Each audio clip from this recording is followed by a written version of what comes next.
If you're a therapist that has ever thought about taking your private practice abroad, but you're scared, overwhelmed, and doubting if you could actually make it work, I've been there. This video is for my past self, but also all those therapists out there dreaming about traveling full-time while continuing to see the patients they love. Today, I'm going to share 5 things I wish someone told me before I took my practice abroad. Hi, I'm Dr. Annie, and I am a licensed psychologist and a digital nomad therapist. I've been traveling the world for the past 2 years while successfully running my virtual private practice. Definitely hit like and subscribe so you can watch all of my videos teaching you how to make this dream come true for you as well. Point number 1 is that it can be really hard to make the transition into traveling and working at the same time.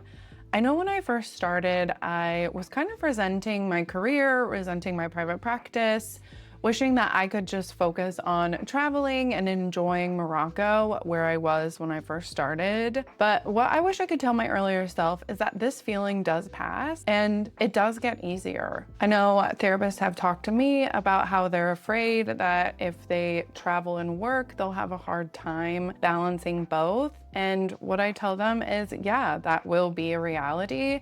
But eventually you get used to the travel lifestyle. It's not as exciting and new anymore. You'll be glad that you have the grounding of your work to give your life meaning and substance beyond just traveling around and enjoying the places you're at. That type of transition is normal, but it doesn't last forever, and you'll eventually find a good middle balance. Tip number 2 is to diversify your referral sources. As therapists, I think it's easy to get stuck on one way of trying to find clients, the way that we feel most comfortable finding clients. For me, that was online marketing through SEO, through my website.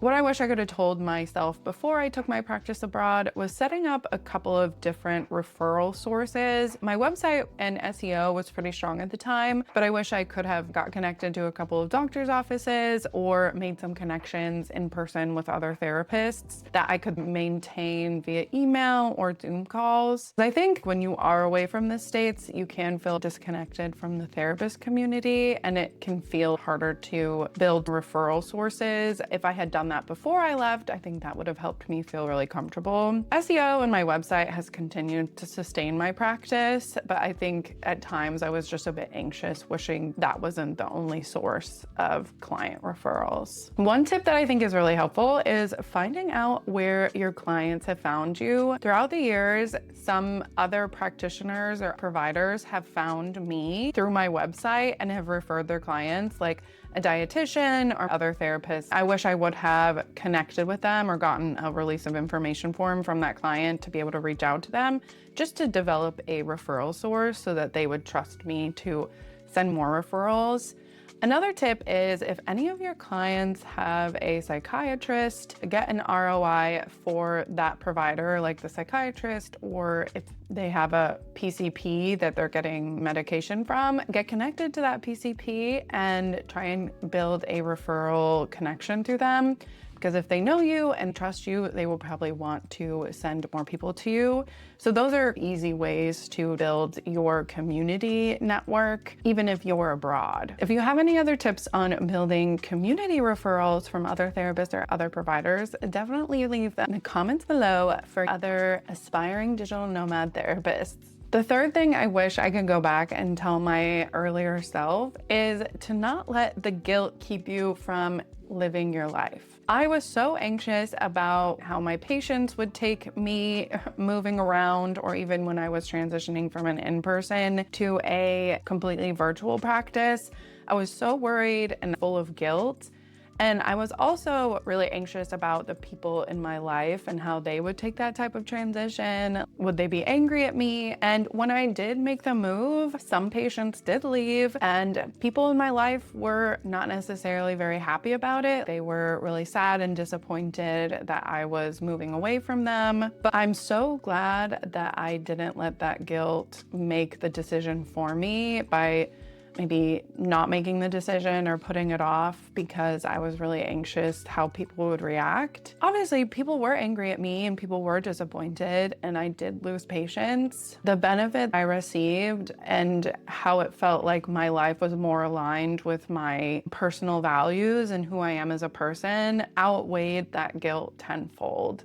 I honestly wish I would have made the decision earlier. I think I could have made different decisions if I didn't let that guilt take over. If you're someone who's also really struggling with the idea of feeling guilty about maybe transitioning patients to completely virtual or leaving family members who don't want you to leave. No, that guilt is normal, but if you let it win, it's going to make you feel resentful and will also probably disconnect you from yourself. It's not going to be easy, but it doesn't last forever.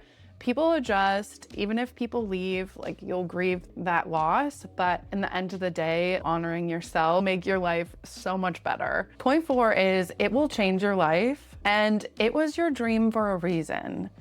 I dreamed about becoming a digital nomad therapist for years before I actually did it.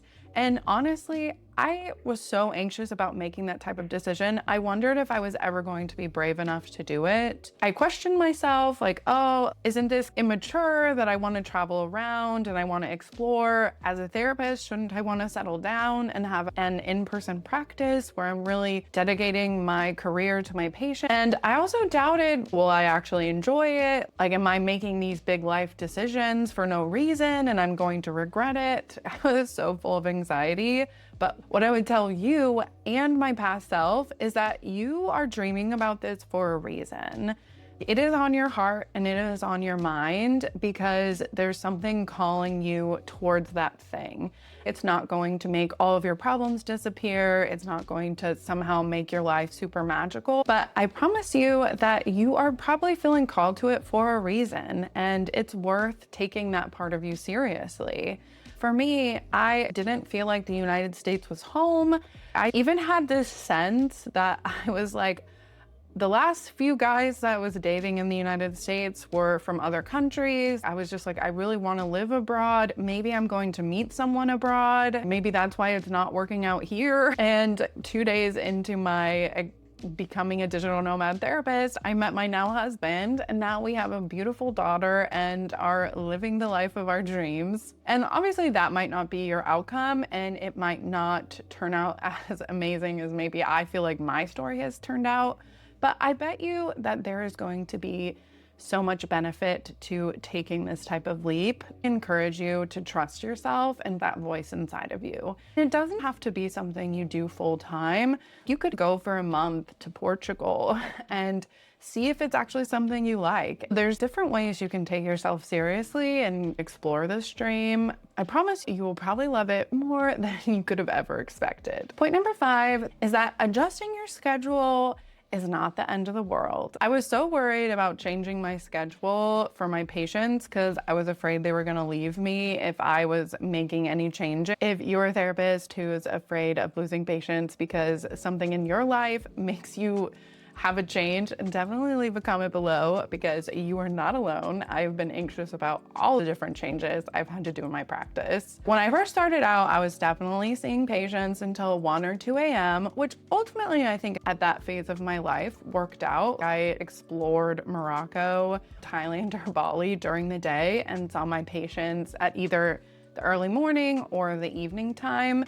And I loved it. It worked for me, but a part of it was because I was anxious about changing my schedule and some of my patients leaving because of that change. More recently, I changed my schedule to more manageable work hours because I was pregnant and I cannot stay up until 2 a.m. as a pregnant lady. Like, it's just not gonna work.